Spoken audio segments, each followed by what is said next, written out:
কেষ্টপুরে অবস্থিত প্রায় ৪০০ বছরের পুরনো একটি ঐতিহাসিক মন্দির, পাঁচু গোপাল মন্দির।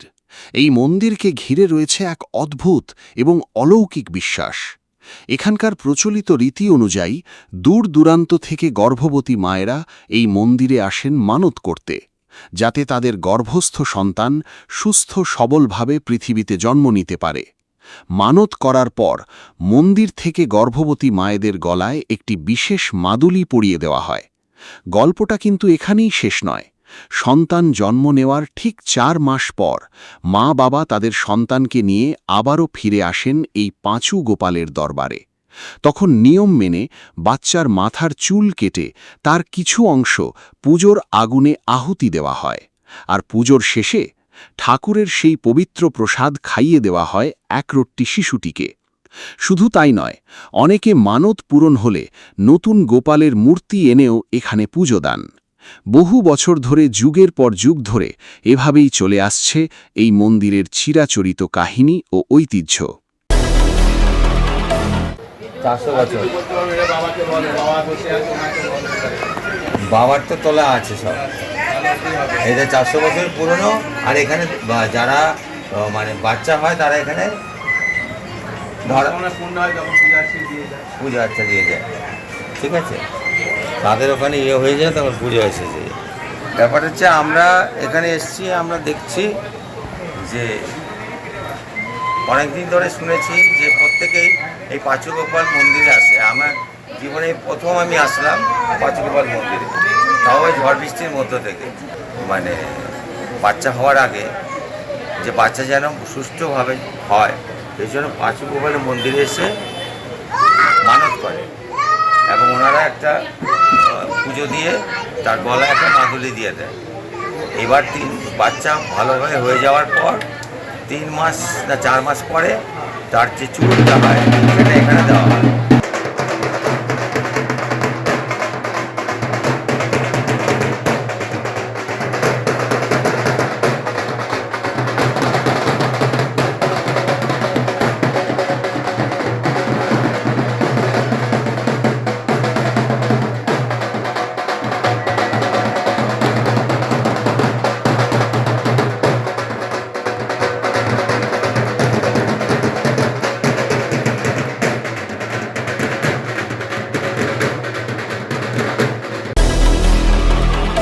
চারশো বছরের পুরনো পাঁচু গোপাল মন্দির।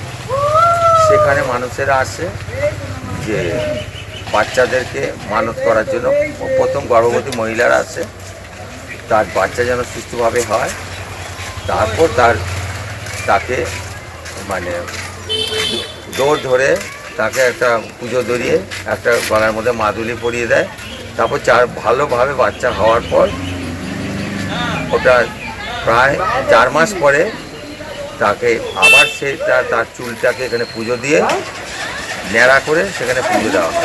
আসুন আমরা দেখি নেই যে পাঁচু গোপাল মন্দির হচ্ছে আমাদের পাঁচু গোপাল মন্দির। আসুন। আর শনিবার দিনই চুল কাটা হয় এখানে বিশেষ করে। তা এটা পুজো হয় 1টার সময়, তারপর ন্যাড়া করার পর তারপর এরা এখানে পুজো দেওয়া হয়। চুলটা একটু নিয়ে সেই পাঁচু গোপাল মন্দির দেখুন, এখানে প্রচুর ভিড়, ঠিক আছে। আর এখানে পুজো দেওয়া হচ্ছে এবং প্রত্যেকের কাটা ভিড় রয়েছে। সবাইকে এরকমই বাচ্চাদের নিয়ে এসছে, তাদেরকে চুল কাটানো হবে। তো একজনে কাটা হয়েছে, এরকম ভিড় রয়েছে। তো এদিকে আসুন, এদিকে তাদের একজনে করা হচ্ছে, তাদের চুল কাটানো হয়ে গেছে।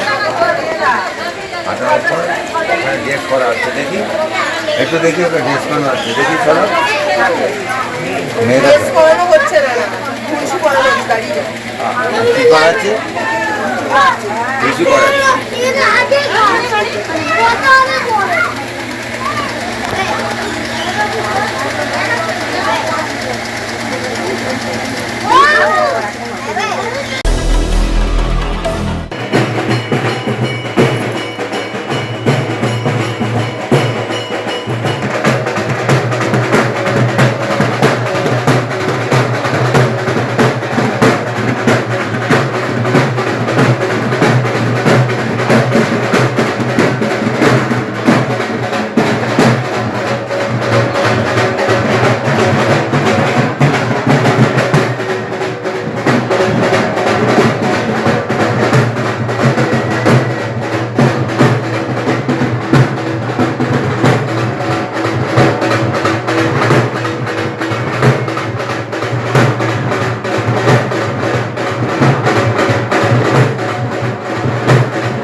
কেষ্টপুর থেকে ক্যামেরায় বিশ্বর সঙ্গে আমাদের সিনিয়র এডিটর অনুপ কুমার বর্ধন, নিউজ কলকাতা 24 ও বাংলা এক নজর।